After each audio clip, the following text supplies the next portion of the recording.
De très nombreux facteurs contribuent au développement de l'obésité. On a l'habitude de dire qu'il y a des facteurs environnementaux, finalement les changements de nos modes de vie, on mange différemment, on dépense différemment. Il y a des modifications également des conditions socio-économiques très associées au développement de l'obésité, mais tout le monde ne répond pas de la même façon aux changements environnementaux.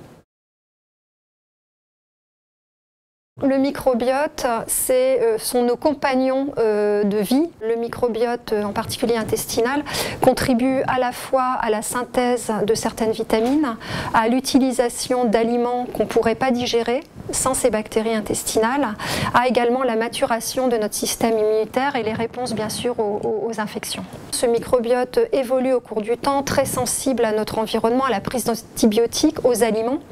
Et donc on peut le moduler, bien sûr par la prise de certains aliments, comme les fibres alimentaires, les fruits et légumes. Et puis en situation pathologique, on peut se dire qu'on peut également le modifier par certains types d'aliments qui vont nourrir les bactéries. C'est ce qu'on appelle les fibres alimentaires ou les prébiotiques. Ou bien on peut moduler sa composition par l'ajout de bactéries elles-mêmes. C'est ce qu'on appelle les probiotiques. Et puis dans des situations assez extrême, on peut également remplacer ce microbiote, c'est ce qu'on voit dans certaines maladies infectieuses intestinales. En revanche, dans les maladies métaboliques, il y a encore beaucoup de travail à faire pour voir si c'est une piste efficace pour l'amélioration non seulement de l'obésité, mais aussi des complications associées à l'obésité qui sont nombreuses, comme le diabète de type 2 et les maladies cardiovasculaires. L'enjeu, c'est de voir si les approches au débit.